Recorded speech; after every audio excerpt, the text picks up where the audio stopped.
Boys and girls, I have a book to read to you that I really enjoy. It was written by a Maine author, so it's in my Big Books from Maine book, and it is called Blueberries for Sal. The author of this book, his name is Robert McCloskey, and he's from right here in Maine. He actually wrote another children's book that I really enjoy called One Morning in Maine. His books are based on his daughters, which I think is really cool. And I love this book because it makes me laugh. It's a kind of a silly book. Some silly stuff happens. This character, Sal, she is a little girl who is going blueberry picking with her mom.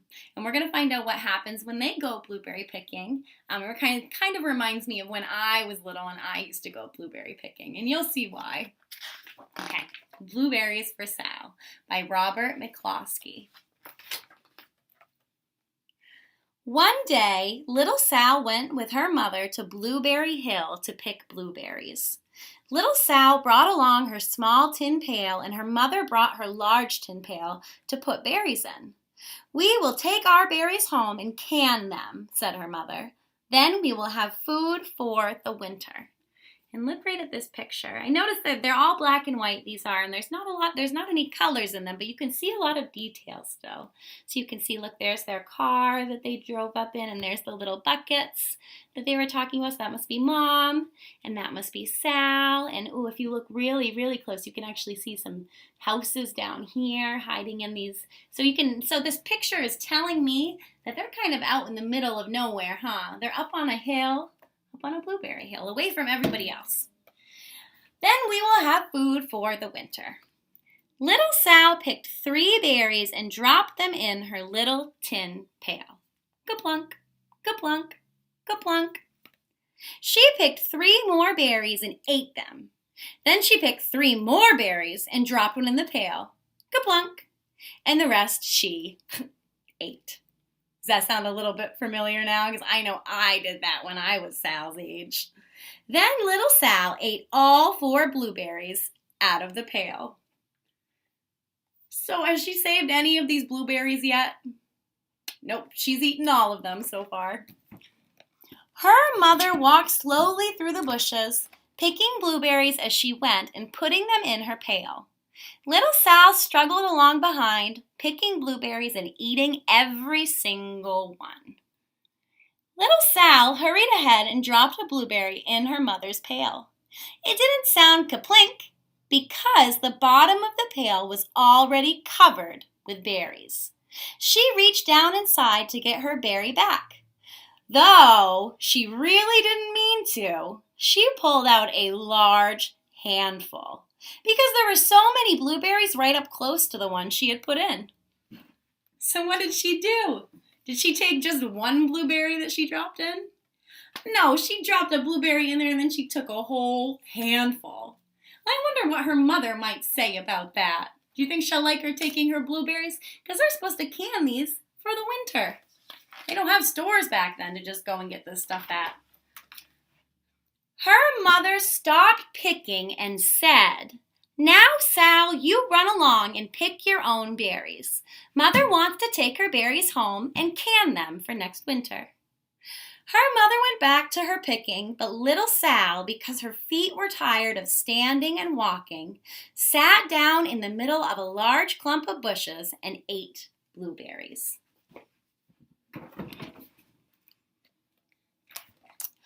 On the other side of Blueberry Hill, Little Bear came with his mother to eat blueberries.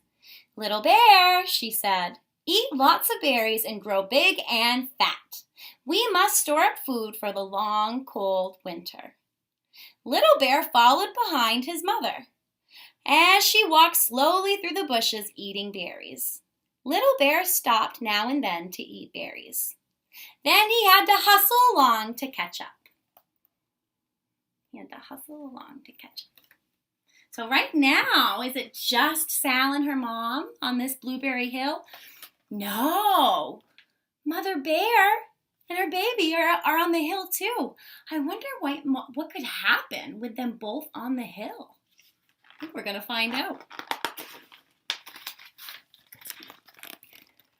Because his feet were tired of hustling, he picked out a large clump of bushes and sat right down in the middle and ate blueberries. It's sounding familiar to me. Over on the other side of the hill, little Sal ate all of the berries she could reach from where she was sitting. Then she started out to find her mother. She heard a noise from around a rock and thought, "That is my mother walking along." But it was a mother crow and her children, and they stopped eating berries and flew away singing, "Caw, caw, caw." Then she heard another noise in the bushes and thought, "That is surely my mother, and I will go that way." There's Sal right there. I will go that way. I wonder if that's her mother. Do you think that's her mother that she's following? What do you think? But it was Little Bear's mother instead. She was tramping along, eating berries and thinking about storing up food for the winter. Little Sal tramped right along behind. Right behind a bear. By this time, Little Bear had eaten all the berries he could reach without moving from his clump of bushes. Then he hustled off to catch up with his mother. He hunted and hunted, but his mother was nowhere to be seen. He heard a noise from over a stump and thought, "That is surely my mother walking." Well, I'm wondering why Sal isn't afraid of this bear, first of all, because I would not be following a bear around. But I'm also wondering what might happen next, because Little Bear is hearing his mother, but Sal is with his mother. I wonder who Little Bear might be hearing. But it was a mother partridge and her children. They stopped eating berries and hurried away. Then he heard a noise in the bushes and thought, "That is surely my mother. I will hustle that way." But it was Little Sal's mother instead. She was walking along picking berries and thinking about canning them for next winter. Little Bear hustled right along behind. There's our mom and there's Little Bear. Little Bear and Little Sal's mother and Little Sal and Little Bear's mother were all mixed up with each other among the blueberries on Blueberry Hill. Little Bear's mother heard Sal walking along behind and thought it was Little Bear, and she said, "Little Bear, munch, munch, eat all your can possibly hold. Eat as much as you can possibly hold." Little Sal said nothing. She picked 3 berries and dropped them, kaplink, kaplunk, kaplunk, into her small tin pail. Little Bear's mother turned around to see what on earth could make a noise like kaplunk. "Oof!" she cried, choking on a mouthful of berries. "This is not my child. Where is Little Bear?" She took one good look and backed away. She was old enough to be shy of people, even a very small person like Little Sal.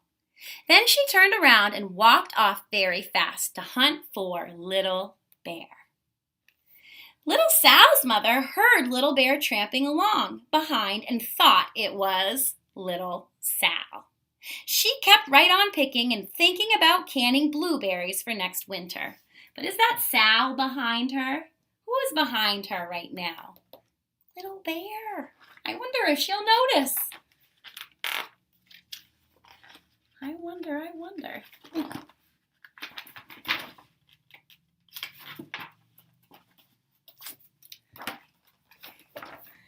Little Bear padded up and peeked into her pail. Of course, he only wanted to taste a few of what was inside. But there were so many, and they were so close together, that he tasted a tremendous mouthful by mistake. "Now, Sal," said Little Sal's mother without turning around, "you run along and pick your own berries. Mother wants to can these for next winter." Is she noticing that this isn't Little Sal? No, because Little Sal was doing the same exact thing with the berries. Little Sal's mother turned around and she gasped, "Oh my goodness, you are not Little Sal. Where, oh, where is my child? Little Bear just sat munching and swallowing and licking his lips. Little Sal's mother slowly backed away. She was old enough to be shy of bears, even very small bears like Little Bear. Then she turned and walked away quickly to look for Little Sal. She hadn't gone very far before she heard a ka-blink, ka-blank, ka-blunk. She knew just what made that kind of noise.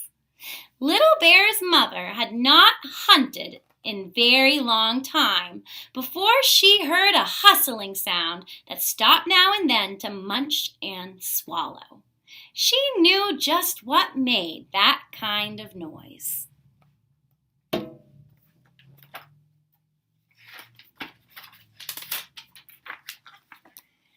Little Bear and his mother went home down one side of Blueberry Hill, eating blueberries all the way and full of food stored up for next winter.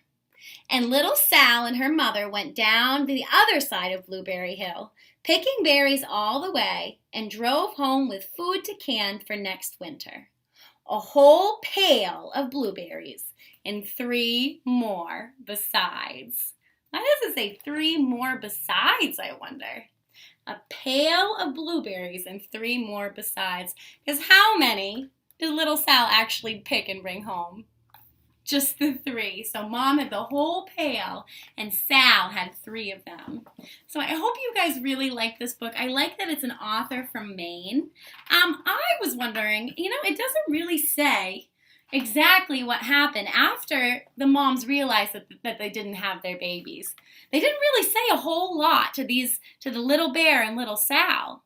Suddenly Little Bear and Little Sal were looking for their moms, but if you were either Little Sal's mom or Little Bear's mom and you realized that your baby wasn't with you, what would you do? What would you say?